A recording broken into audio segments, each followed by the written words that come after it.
እንደ ቀልድ የተጀመረው የአብርሽ በሽታ ያው እንግዲህ ትልቅ ደረጃ እንደደረሰ ነው የሚያሳየው። ቤተሰብ የለውም ወይ ኤፍሬም ወንድሙ? እውነት የእናትና የአባቱ ወንድሙ ነው ወይ?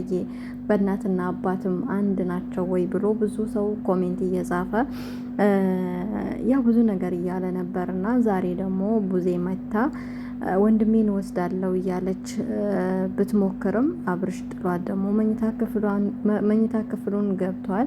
እሷም ደግሞ እሱን ትቼ አልሄድም ብላ ተረጋጊም ስትባል ምን እረጋጋለሁ ወንድሜ ታሟል፣ አንድ ቀን ደግሞ አንተን አልለቅህም ብላ በኤፍሬምም እየዛተችበት ነበረ። ሰላም አለይኩም ወራህመቱላሂ ወበረካቱ። ውድና የተከበራችሁ የተወደዳችሁ ውድ ቻናሌ ቤተሰቦች እንዴት አመሻችሁ? እንዴት ናችሁ? ደህና ናችሁ ወይ? ሰላም ናችሁ? እኔ ጋር ሁሉ ሰላም፣ ሁሉ መልካም ነው። እናንተም ጋር ሰላም እንደሚሆን ሙሉ ተስፋ አለኝ።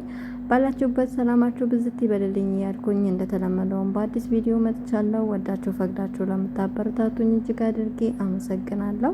ለቤት አዲስ የሆናችሁ ሰብስክራይብ ማድረጋችሁን አትርሱ። የደውል ምልክቱን ተጫኑት፣ የሁል ጊዜ ቪዲዮ ስለቅ እንዲደርሳችሁ።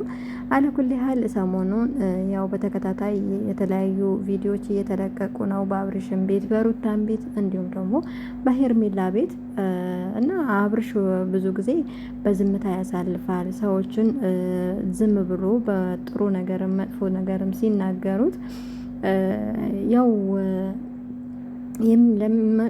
መመለስ ያለበትን ነገር የመለሰ ነበረ ሲመልሳቸው የነበረው እና አሁን ላይ ደግሞ በጣም ዝምታ አብዝቷል። ዝምታውንም ደግሞ ፈርተው ትላንትና አልፈልግሽም ያላት ሴት ጋር እንደዚህ ሆኖ ሲያዩት ደግሞ ብዙዎች ሩታ ሌላ ነገር ድግምታ አስደርጋበት ነው እንጂ እንደዚህ በጤናውማ አይደለም ብሎ ዳጊም ትላንትና ያው ቪዲዮ ለቆ ነበረ። ዛሬም ደግሞ ከቡዜ ጋር አንድ ላይ መጥተው ወንድምሽ ያው ጤነኛ አይደለም ድረሽለት ብሎ እሷም ደግሞ እሳት ለብሳ እሳት ጎርሳ መታ ያው ምንም ሩታ ምንም በቃ አይሆነ ምንም ነገር አልተሰማትም። እንደውም የቀለደችባቸው እያፌዘች ቡና አፍልተንላችሁ ተረጋግታችሁ ትሄዳላችሁ እና ደግሞ ዳጊ ሄድና አንቺ እዚህ ጋር ሆነሽ አውሪው፣ ምን እኔ ሚስቱ ነኝ፣ እዚህ ጋር ያለው ወንድሙ ነው እና ደግሞ ዳጊ ሁሌም መበጥበጥ በሰው መሀል መግባት ይፈልጋል እና አንቺ እዚህ ቁጭ ብለሽ አውሪው ምናምን ስትላት አይ እኔ አላወራውም ትንሽ መናፈሻ ቦታ ወስጄ ያኔ ማውራህ ነገር አለ ብላ ያው ሸውዳ ልትወስደው ነው። መቼም ድግምት የተሰራበት ሰው ድግምት ተሰርቶብሃል ጸበል ቦታ ወስደሃለሁ ወይም ደግሞ የሆነ ቦታ ወስደሃለሁ አይባልም። ስለ እሺ ስለማይል ሸውዳ ነበረ ልትወስደው የነበረው። በነገራችን ላይ ዳኒ ራሱ አበላሽቶታል። አገባቡ ራሱ ይኸው በቃ እንውሰደው ምናምን ብሎ ቦግ ብሎ ነበረ የመጣው።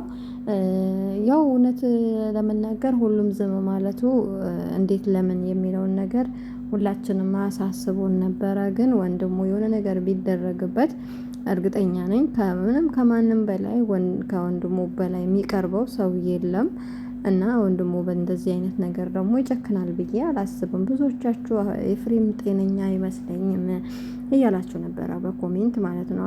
ኤፍሬም በነገራችን ላይ ጤነኛ ነው ለመሰላችሁ። እሱ እየታገለ ያለው አንዳንዴ ቆም ብለን እናስብ። እውነት ያኔ አንዳንዶቻችሁ ምን እንደሚያደርግላችሁ ባላቅም ኮሜንታችሁ ላይክ እንዲደረግ ትፈልጋላችሁ። እንደዚህ ላደርግ ነው ላይክ አድርጉኝ፣ እንደዚህ ሊሆን ነው ላይክ አድርጉኝ ምናምን ብላችሁ ላይክ የምትለምኑ ሰው ሰብስክራይብ ለምናል። ቻናል ከፍቶ የራሱን ቻናል ያሳድጋል። ሰብስክራይብ አድርጉኝ ይላል። እናንተ ደግሞ ኮሜንታችሁን ላይክ አድርጉኝ። እውነትም ክሎሮክሱማ እናንተን ነው የቀየረው፣ አብርሽን ሳይሆን የቀየረው በእናንተ ነው መሰለኝ ድግምት የተሰራባችሁ፣ በተለይ በማዳም ቅመሞች ማለት ነው። እኔ እኮ አልናገር እና ለማንኛውም የምንላችሁ ፈልጌ ነው። ላይክ ማትለምኑ ቢያንስ እንኳን ቻናል ከፍታችሁ ሰብስክራይብ ስለምኑ ይሻላችኋል። በመቀጠል ደግሞ አብርሽ ምንም የተደረገበት ነገር አይመስለኝም፣ ግን ያው ትንሽ መፍዘዙ ያሳስባል። ግን ሩታ ደግሞ ይሄን ያክል እንደዚህ ደረጃ ትደርሳለች ብዬ አላስብም። ወይ አስቦት በቃ እንደማይሆነው መቼም ውሽማ ነው። እዚህ ጋር እና ለሀቅ እናውራ ከተባለ ሀቅ ነገር ወሀቂቃ እናውራ ከተባለ ሄርሜላ አንደኛው ነገር ቤተሰብ አያውቃትም። እንደገና ደግሞ ምንም አይደለችም። እንደ ውሽምነት ነው መታ የተለጠፈችው። ለዛው እርጉዝ በሆነች ሰዓት ገብቷቸዋል። የዛኔ ሩታ እርጉዝ ነበረች። በጣም የምታስፈራ ሰው የሚያስፈልጋት ሰዓት ናት። ሄርሜላ መታ በስስ ጎኑ ገብታ አብርሽን ለማሻፈድ የሞከረችው ሀቁን እናውራ ከተባለ ማለት ነው። ስለዚህ እዚህ ጋር 80 ወረቀቷ አልተቀደደም። የልጇ አባት ነው። እንደፈለገች ማድረግ እኮ መብቷ ነው።